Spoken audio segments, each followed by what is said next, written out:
Well, we're now all set to bring to you our CEO conversation, Inclusion for Organizational Growth. And it is such a pleasure to have this very power-packed panelists with us right here. May I present to you Mr. Kalyan Madabhushi, CEO, Aditya Birla Group. He's been kind enough to join us from the Netherlands while traveling for work. Pleasure to have you here with us, sir. We all also like to extend a very warm welcome to Ms. Vani Manja, CEO, Boehringer Ingelheim, India. May I also present to you Mr. Prashant Tripathy, Managing Director, Max Life. A very warm welcome to Mr. Alok Bansal, Managing Director, Visionet. May I also present to you Mr. Umar Shaikh, CEO, Atos, India. A very warm welcome to Mr. Prashant Doreswamy, President and CEO, Continental, India. And moderating this very interesting CEO conversation will be Ms. Sushma Vasudevan, Managing Director and Partner, BCG India. So let us look forward to a lot of thoughts coming right here. Over to you, Ms. Vasudevan. Thank you. Good afternoon to all my esteemed panelists and the audience. Very excited to have all of you here to what I'm sure would be a very insightful discussion with some learnings in it for all of us and our viewers here. Let me kickstart this by quickly introducing the topic for our discussion today, inclusion for organizational growth. Research has shown many benefits of a diverse and inclusive workplace: higher revenue growth, greater readiness to innovate, greater productivity. Research also shows that when employees trust that they and their colleagues will be treated fairly, regardless of race, gender, sexual orientation, or age, they're much more likely to look forward to going to work, much more likely to have pride in their work, and much more likely to want to stay a long time in their company. And hence, having an inclusive workplace will not only help an organization attract a diverse set of talent, but will also help them retain the diverse talent that they attracted in the first place. However, this exercise should not be a box-ticking exercise that's designed to appease a few. Instead, it must be an integral part of an organization's culture because the business case for it is so strong. So on this note, I would like to, set or kick off this discussion. My first question will be to Mr. Kalyan Ram. Kalyan, if you can share with all of us, what are the tangible ways in which you think that diversity can improve both productivity and effectiveness of an organization? And if you can leverage or share any examples from your personal experience, in Aditya Birla or outside on the same, that'll be great. Yeah, many thanks for the introduction, Sushma. It's my pleasure to be at the Economic Times Diversity and Inclusion Meet. Among such an esteemed panel, again, Vani, Prashant, Max Life, Alok, Umar, and Prashanth, Continental. Yeah, so before the question, first of all, you started off about inclusion. I would put inclusion before diversity. As they say, inclusion is what unlocks diversity. Long before diversity, has become coined, non-diverse organizations also struggled with inclusivity. In generational standpoint, hierarchy standpoint, they struggled. So I think all organizations, all best organizations started with a lot of inclusion first before embarking on a diversity journey. So this question, I would take it with an inclusion or inclusive diversity in context, Sushma. So as you said, and there must have been a lot of people who must have spoken before, it's very evident from the statistics or what we read. If I Google it, they talk about D&I being high morale, happier teams, a lot of better decision making and thinking, complements each other's on strengths and weaknesses, better delegation, etc. And the variety of diversity, including cultural, gender, ethnic, and even cognitive diversity. But where I experienced a perceptible difference in the way it helped, I'll talk about 3-4 things. One is regarding access to talent. These days, top schools, and I visited quite a few of them. I used to go regularly, even for lectures, even in Europe and Asia. Top schools, I mean, when you go for campus interviews these days, in the top 2-3 questions that come in, and they ask, what's your male-female ratio? And how are your younger group getting opportunities in the organization to grow? How inclusive it is. They check with all their peers and some of the other alumni who have joined. All of them are looking for whether this place is fun to work, it's equal opportunity, inclusive environment. Is it too hierarchical? And first thing which we realized is we can't get good high quality talent if we are not diverse and inclusively diverse. The second one which I found was with regards to customers and customer needs. Our customers, our consumers are diverse. If it is Aditya Birla Group, we are from financial services to industrial manufacturing. You would also see carbon, chemicals, fashion. But across the board, the consumers are very diverse. Gender-wise, culture-wise, ethnicity-wise, sexual orientation-wise, generations-wise. And if our organization doesn't mimic and represent our customer diversity or a consumer diversity, how do we expect to meet the consumer needs? All the data says those diverse organizations, and that's exactly the reason they say diverse organizations are better able to tailor to the consumers. The third one, which everyone talks about, is the data. Yeah, statistically, it means good business, because if there was a lot more gender diversity, those companies seem to be outperforming others almost by 25%. And if it is ethnic diversity, it's almost 36%. Somewhere I read the data. So it seems to be good business. But more importantly for me personally, I don't want to use the pretext of business, economics, organizational reputation, talent, etc. Why not we be diverse and inclusive just because it's the right thing to do? It starts at home, I guess, from a young age, when we should be taught about diversity and inclusiveness. My son and daughter are different, but I believe they must be treated equal and opportunities should be absolutely similar. If I expect those for my kids, why shouldn't for anybody else?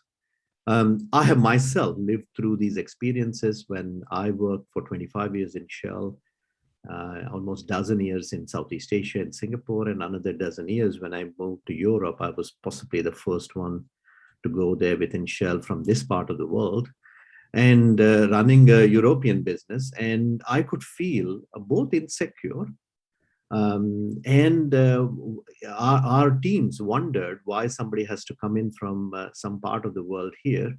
But equally, an organization takes the bet.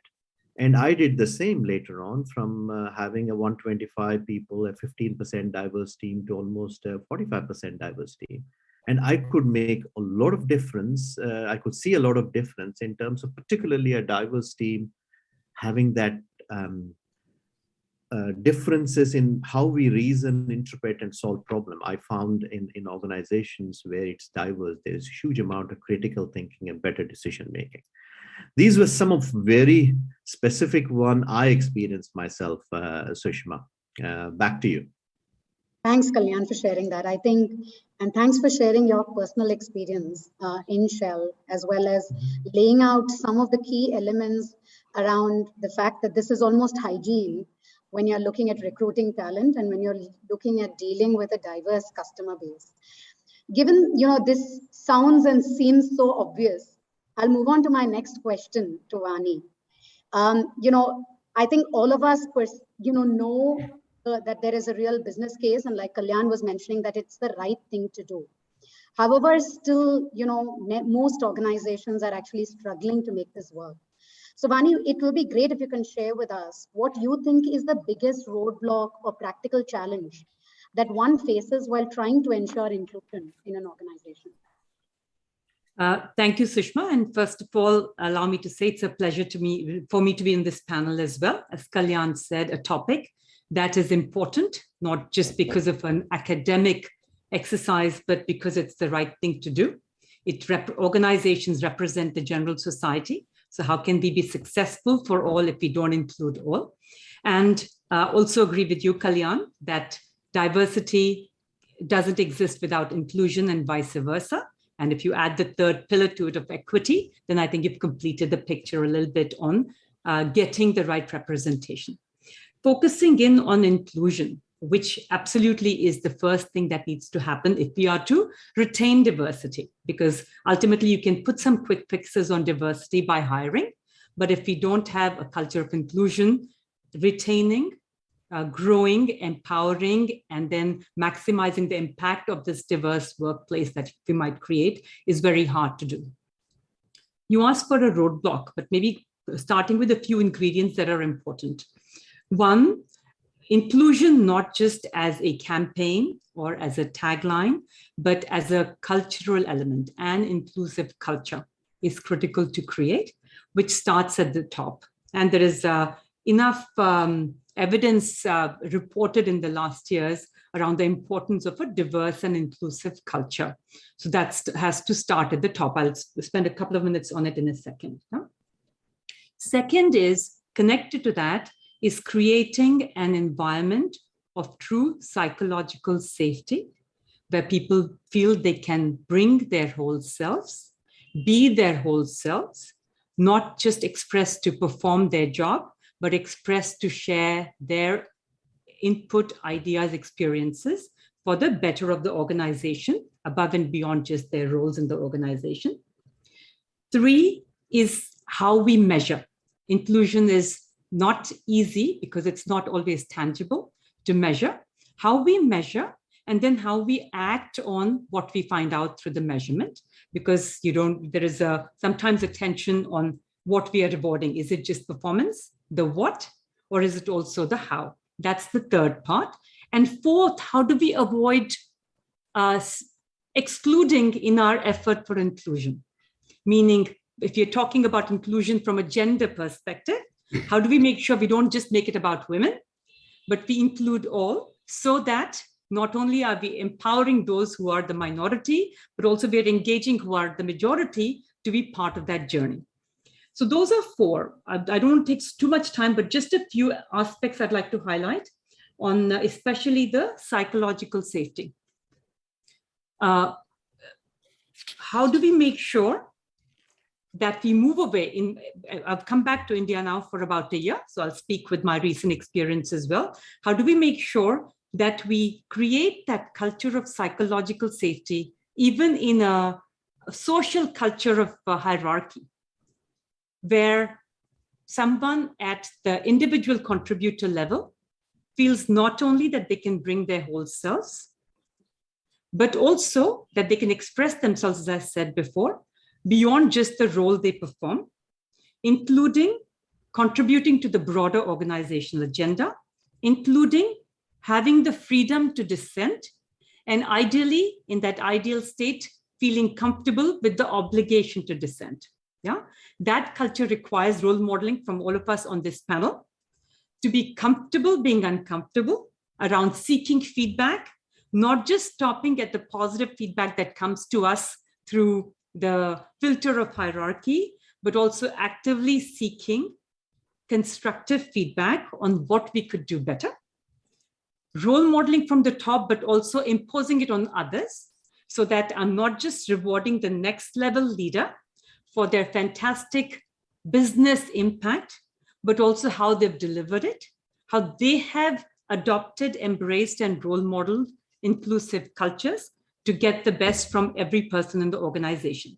And I focused on this one of those four topics I picked, Sushma, because I think this is one of the big challenges, one of the big roadblocks, because it requires behavioral changes from the top all the way down to the middle management and the first line management, because that's where then the experience of the individual contributor is experienced. Yeah? So it's not just about talking about it, but cascading it down. And it's about having patience. It doesn't get solved in a day or a year or a 2 year. It's a journey for the long term, and there's always more we can do to make it better.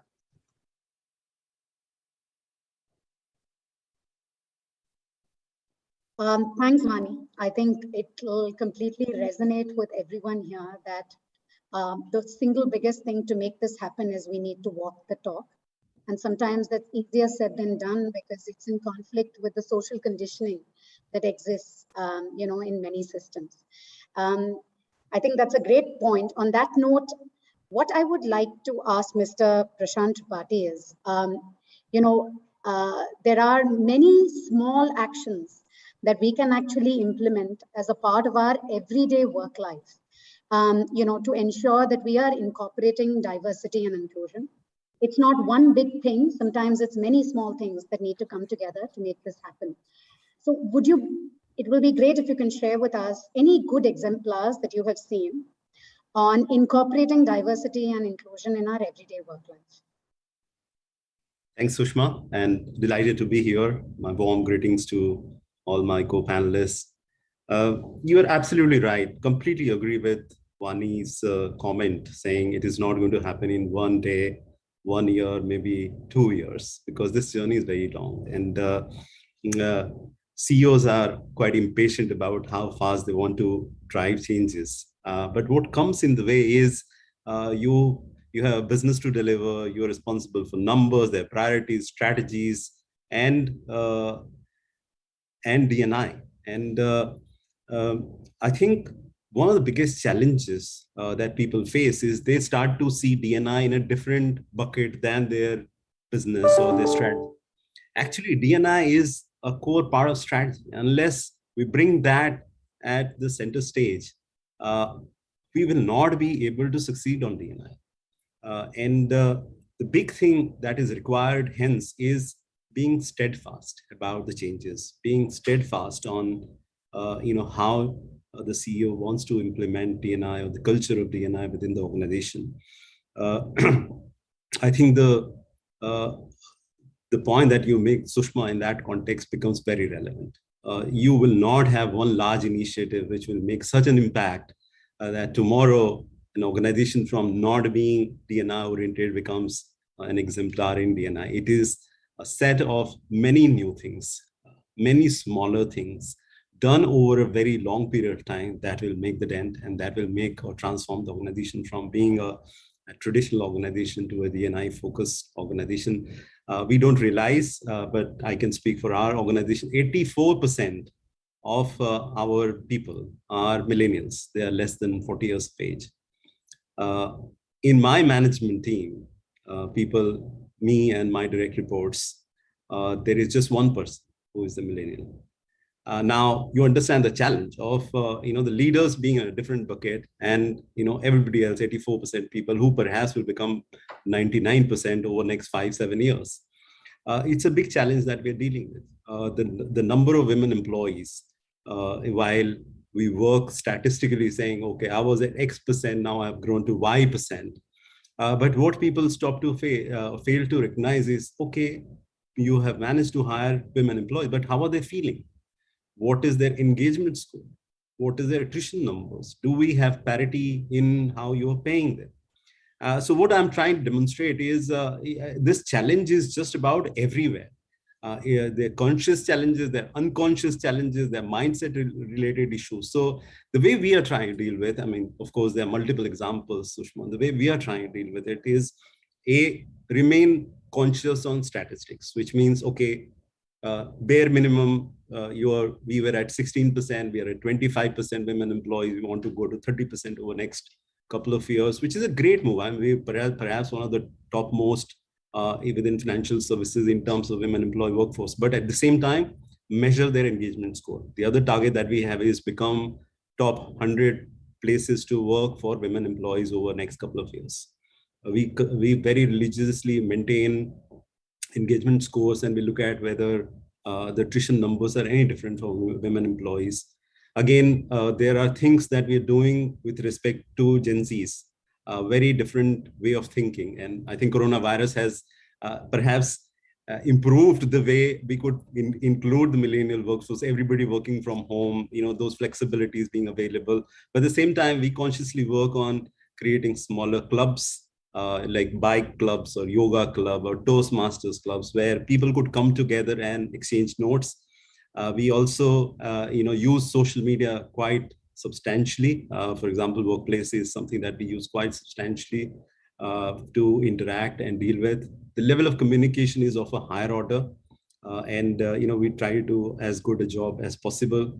At a fundamental level, being a traditional organization, we have to cover a lot. We are an Indian company, and things like having a sabbatical policy or pattern leave, movement, or policies to give leaves to people to go and pursue their academic things, or mothers who are returning from their maternity leave, maybe protecting their ratings, protecting their roles before they went, etc., is something that we have started to work on.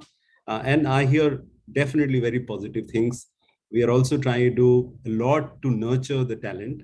So we have created programs at junior management, middle management, and senior management level for women employees. Many women employees are participating, where we teach them about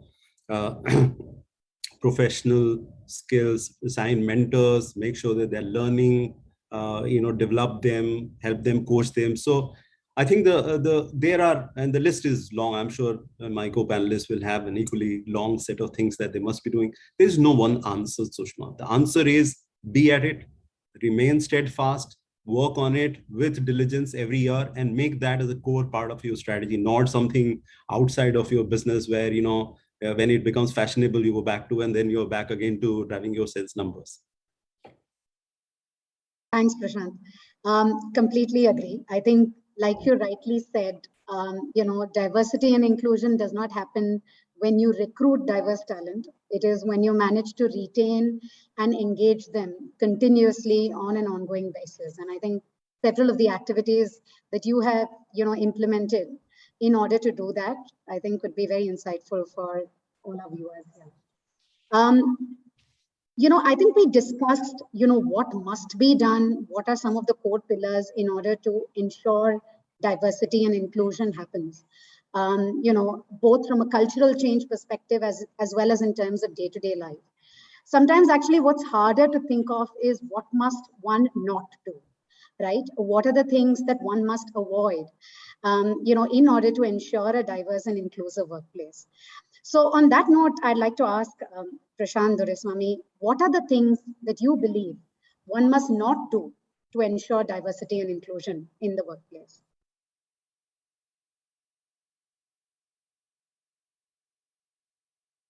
Prashant, we cannot hear you. You just check, you might be muted. Sorry about that. Thank you, Sushma. Good afternoon, everyone. Absolutely delighted to be here with all of you. I think it would have been easier for me to tell you what to do, but you are asking me to talk about what not to do. So on a serious note, I think the most important aspect when it comes to ensuring diversity and inclusion is making sure every single voice is heard, and without even the slightest, I would say, bias. Yeah. Diversity for me simply translates into differences. These differences could be what one thing is visible, could be color, creed, gender, height, weight, and there's a larger portion of diversity which is invisible to us. For example, thought process, teamwork, dealing with power, authority, culture, etc. Right? But unfortunately, we all know the concept of iceberg, right? 10% is visible and judged by the 10% what we see them. Yeah. We tend to dismiss a lot of people with this template, while visible aspect is a small part, is a very important and dominant part and plays a very important strong role. I think a lot of challenges are typical around the visible aspects, while the value of diversity really is the other 90%, which is invisible. Yeah.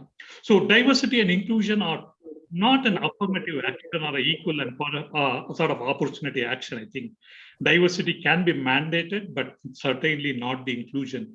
I think inclusion is a culture. It should be imbibed in every individual in the organization and not confined to a certain group alone. In simple terms, diversity is apparent, while inclusion is acceptance. Yeah. Inclusion leads to diversity and not the other way around. If you are a very diverse organization with no tolerance for inclusion, I'm sure the organization will fall apart in its vision and values and thus failing in the cause for existence. Yeah. So it is a straightforward, inclusion comes first. If we are inclusive, I strongly believe we will assuredly be diverse. So what does continental India do to have more women in executive position? Today, our challenge is to fill the top positions. At least I'm happy to share at continental India today, we have 30% female colleagues. Yeah. So the challenge is we have set a target, 25% of your top management must be the diversified candidates. So that's what we are talking at.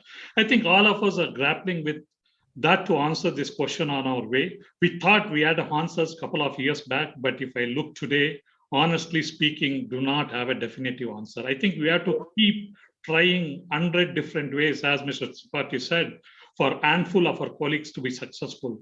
I think we have a long way to go. I would say we need to give, one thing what I've learned is give women operational roles in their earlier careers. It is very important and important for women listening to us. Encourage women to take operational roles in their early part of the career. If you're not able to take early, at least get into a sort of a project early, as a program manager or project manager.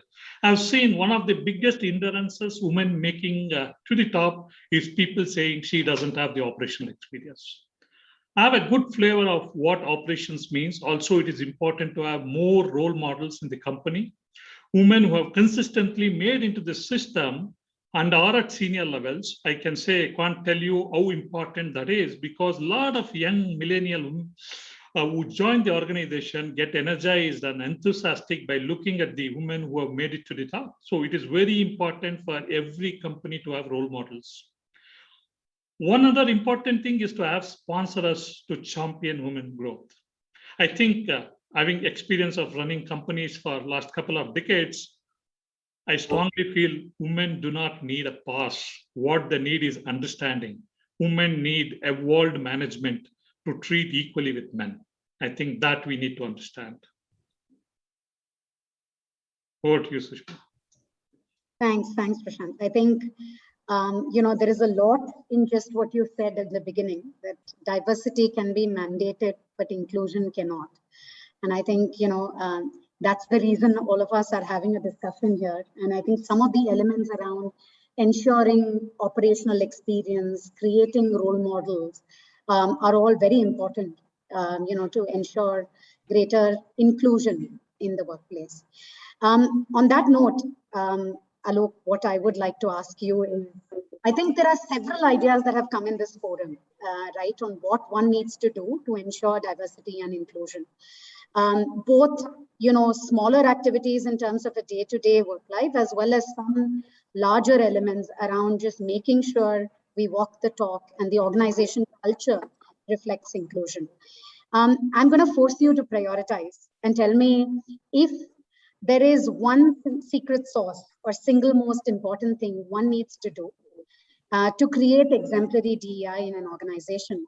What would that be? Thank you, Sushma. And it's an honor to be part of this esteemed panel.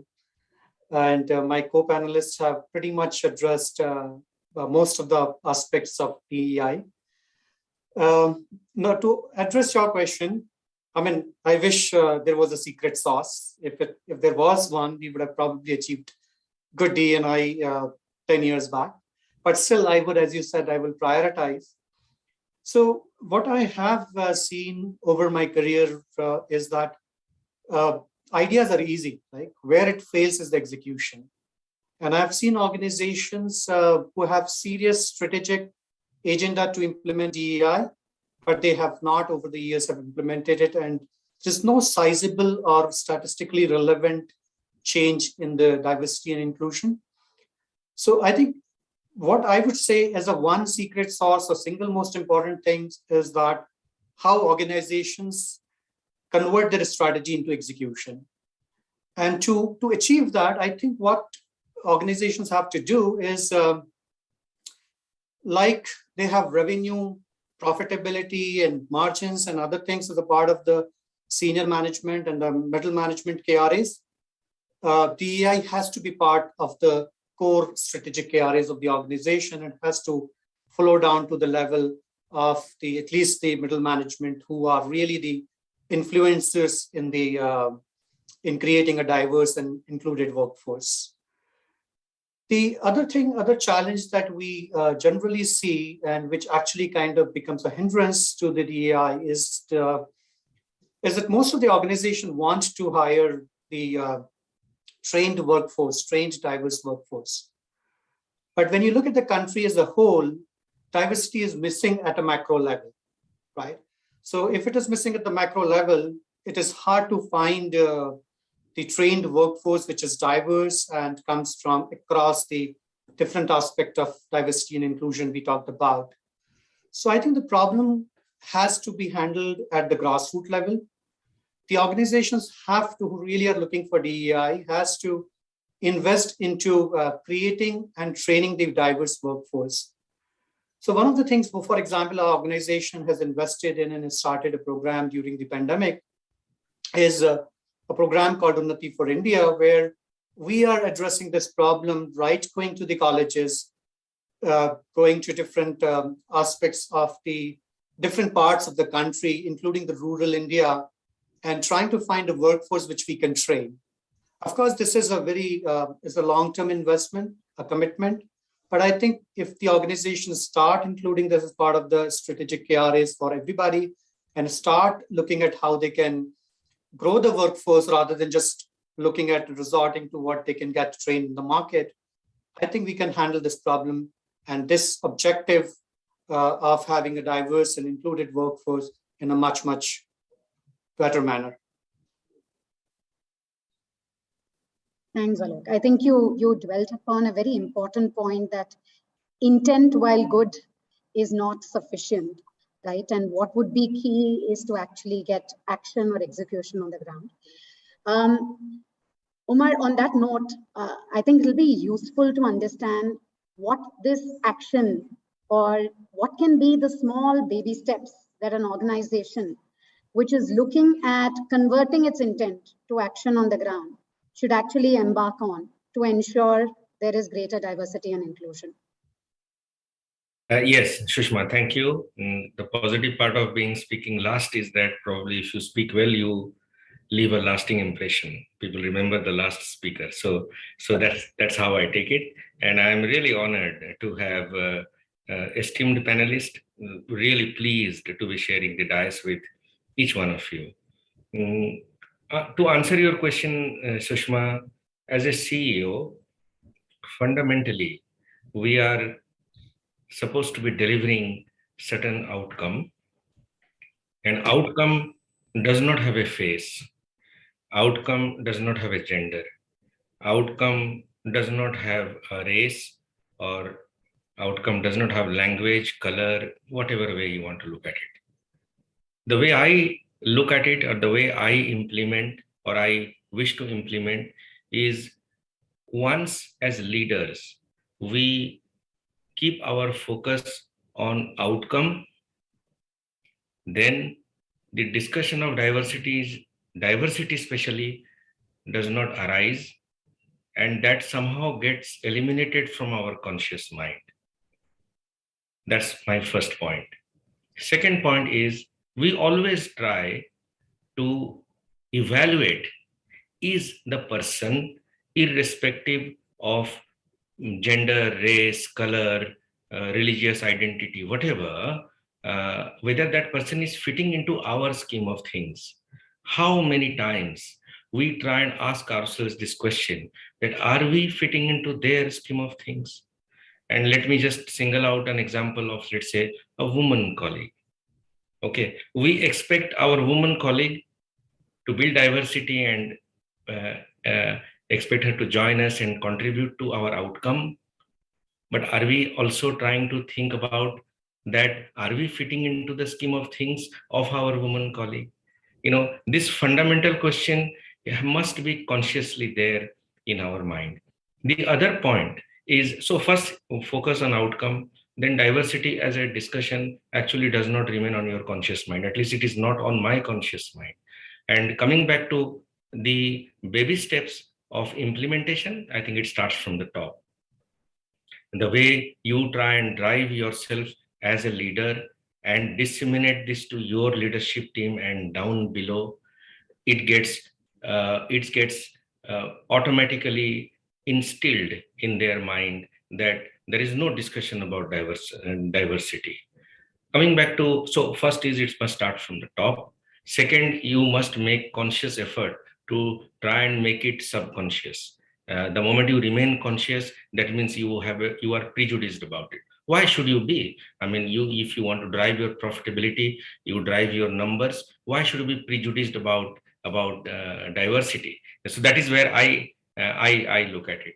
And on the inclusion part, again, it is about the way you as a leader express your walk the talk attitude, and make people talk, make them feel valued, make them feel belong, irrespective of whatever they are. So at Atos as an organization, well, at some point, at some sector, at some corner, there could be a conscious thought about, yes, diversity and inclusion is a topic. Let's focus on it. Let's have the data. Let's look at how much of women diversity we have. What is the cross talent we have across the geographies, and so on and so forth. But first step, in my opinion, is if you are a very outcome-focused leader, you try and make it a non-issue and put it from your conscious mind to subconscious mind, and then move on with this methodology to ensure everybody gets to that stage of thought process, and suddenly then you don't get prejudiced about recruiting somebody who doesn't speak the language or from a different gender. So this is how I would like to put it, Sushma. Thanks, Umar. I think that's a good note, because we've concluded that it starts from the top. So it starts from all of us here on this discussion panel. I think it's been a great discussion. We've got a lot of inputs across the board. We started by saying that not only does diversity and inclusion have a solid business case behind it, but we must also do it because it's the right thing to do. We discussed many elements around how it starts from the top. It should be a part of the organization culture. It's important to create an environment of psychological safety. It's important to measure and track it. And it's important not only to ensure we recruit diverse talent, but we also retain it through everyday engagement and small measures that we do. And all of us here not only need to have the right intent, but we also need to put the right action and execution behind it. So a lot of rich ideas and insights from everyone on the panel here. I hope it's been insightful and useful for our audience and for every one of us as much as it's been for me. Thank you very much.